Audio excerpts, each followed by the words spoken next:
ইসলামী ছোট্ট ছোট্ট খণ্ড খণ্ড দল করা সম্পর্কে আল্লাহ পাক কোরআনে কারীম সূরা আল আনআমের 159 নম্বর আয়াতে বলছেন, ইন্নাল্লাযীনা ফাররাকু দীনাহুম ওয়া কানু শিয়া'আন লাস্তা মিনহুম ফি শাই ইন্নামা আমরুহুম ইলাল্লাহি সুম্মা ইউনাব্বিউহুম বিমা কানু ইয়াফআলুন। যারা তাদের দ্বীনকে খণ্ড বিখণ্ড করে দিয়েছে এবং দলে দলে বিভক্ত হয়ে পড়েছে, তাদের সাথে হে রাসূল নিশ্চয় তোমার কোনো সম্পর্ক নেই, তাদের ব্যাপারটা সম্পূর্ণই আল্লাহর উপরে শপথ রয়েছে। তিনি তাদেরকে কিয়ামতের দিন বলবেন যে তার কি কি তারা করেছে। এই আয়াতের মাধ্যমে যা জানা গেল তাতে তো ভয় হয় যে আমরা যেভাবে ইসলামী দলের নামে বিভিন্ন ক্ষুদ্র ক্ষুদ্র উপদলে বিভক্ত হয়ে পড়েছি, তাতে আমরা কি রাসূল করিম সাল্লাল্লাহু আলাইহি ওয়াসাল্লামের উম্মতের মধ্যে দাখিল আছি কি নেই, এ ব্যাপারে মনকে নিরপেক্ষ করে নিয়ে গভীরভাবে চিন্তা ভাবনা করে দেখা উচিত এবং দিন থাকতে তওবা করে ফিরে আসা উচিত।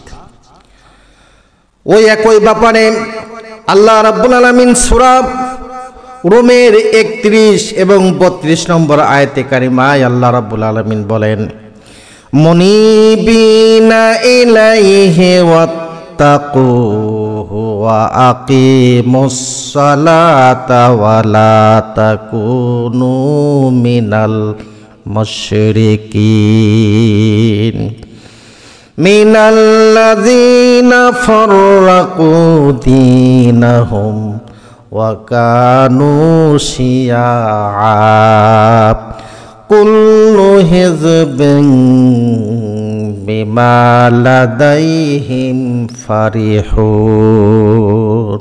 তোমরা দাঁড়াও এক কথার উপরে, আল্লাহর দিকে রুজু করে ভয় করো তাকে এবং নামাজ কায়েম করো,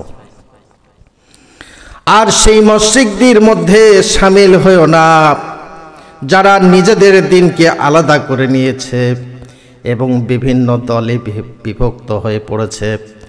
তাদের প্রত্যেক দলই নিজের নিকটে যা আছে ওইটাকে সঠিক মনে করে এবং তা নিয়েই তারা সব সময় ব্যস্ত আছে। আল্লাহ সব সাবধানবাণী থেকে সাবধান আমরা যদি না হই, আল্লাহ নিজে আল কোরআনের মাধ্যমে যা বলেছেন তা যদি আমরা উপেক্ষা করি, আর আমাদের যার যার উস্তাদ পীর মুরব্বী ইত্যাদি ধর্মীয় নেতৃবৃন্দগণ যারা লোকদের কাছে আল কোরআনের নামে উচ্চারণ করেন ঠিকই, কিন্তু কোরআনের দিকে সবাইকে আল কোরআনের দিকে একত্রিত হওয়ার সবক না দিয়ে যার যার নিজের দিকেই তারা লোকদের একত্রিত হওয়ার আহ্বান জানান, তাদের কাজটা কেমন হচ্ছে তা আল্লাহর ভাষায় আমরা বুঝতে পারলাম। আল্লাহ পাক নিজেই তা বললেন যে সে কাজগুলি হচ্ছে মুশরিকদের অনুকরণে এবং তাদের কৃতকর্ম তারা আজ না বুঝলে কিয়ামতের দিন ঠিকই তারা বুঝবেন।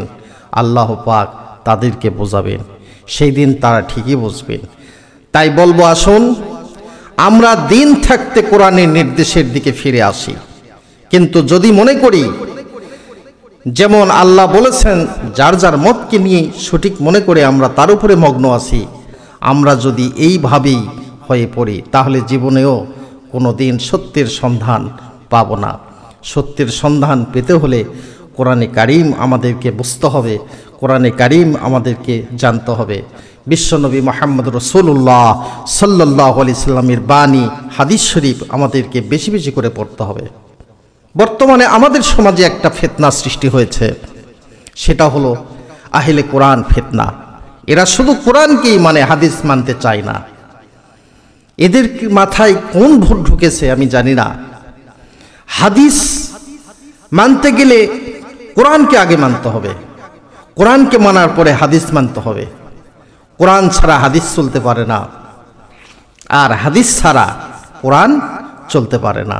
কাজেই কোরআনকেও মানতে হবে, হাদিসকেও মানতে হবে। কোরআনকে না মানার সুযোগ নাই, পাশাপাশি হাদিসকেও না মানার কোনো সুযোগ আমাদের মাঝে নাই। সেই জন্য কোরআনে কারীম, আল্লাহ রসুলের হাদিস শরীফ আমাদেরকে পড়তে হবে। তবে হাদিস শরীফের ভিতরে যেগুলো জাল হাদিস আছে তা তো উল্লেখযোগ্য, মুহাদ্দিসগণ সেগুলো তো বিভক্ত করেছেন। কিন্তু কোরআনে কারীম আজ থেকে ১৫০০ বছর আগে আল্লাহ পাক বিশ্বনবী মুহাম্মদ রাসূলুল্লাহ সাল্লাল্লাহু আলাইহি ওয়াসাল্লামের শানে অবতীর্ণ করেছেন, যে কোরআনের ভিতরে আজ পর্যন্ত গোটা কোরআনে কারীমের ভিতরে কোনো একটা জায়গায় জের জবর পেশের কোনো পরিবর্তন নাই। সুবহানাল্লাহি ওয়া বিহামদিহি। আল্লাহ পাক আসমানি বাণী বিশ্বনবীজির শানে অবতীর্ণ করেছেন, যার জন্য তার কোনো ভুল নাই, তার কোনো ভ্রান্তি নাই।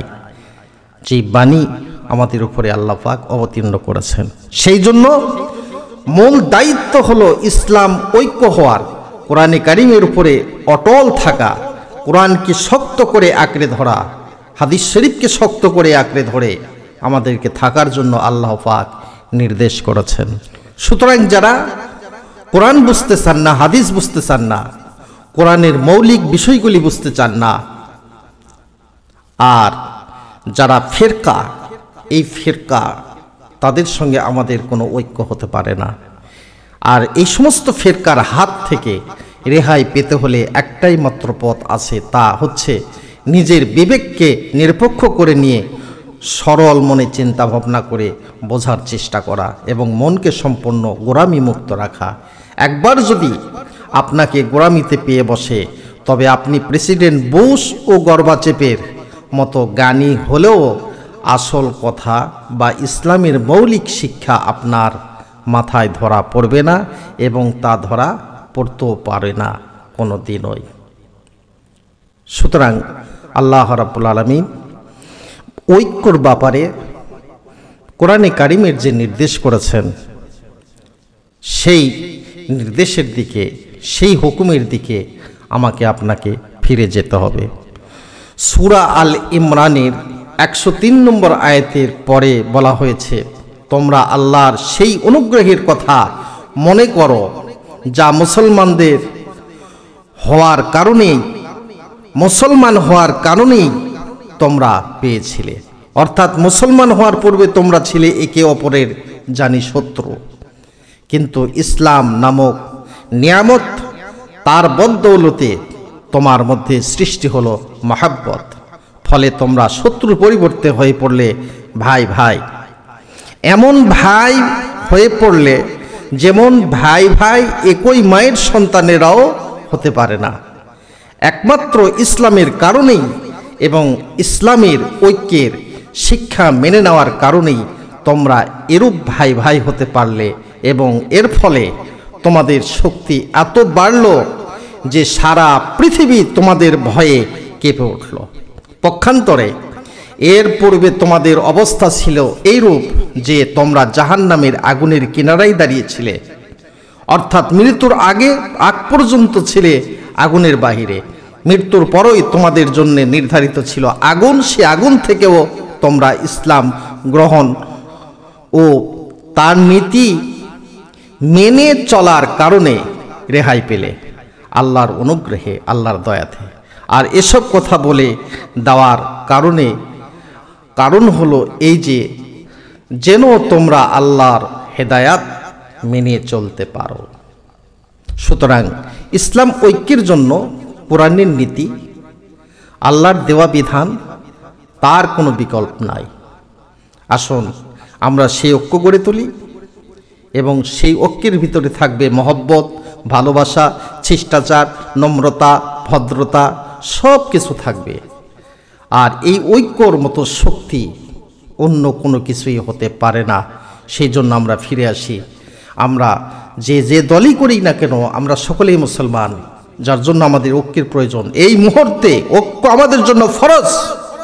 ঐক্য যদি আমরা না করি, আমাদেরকে আরো পদে পদে মার খেতে হবে, আমাদেরকে লাঞ্ছিত হবে, আমাদেরকে আয়না ঘরে যেতে হবে, আমাদেরকে খুন হতে হবে, ফাঁসির কাষ্টে উঠতে হবে, বিনা অপরাধে বিনা দোষে মার খেতে হবে।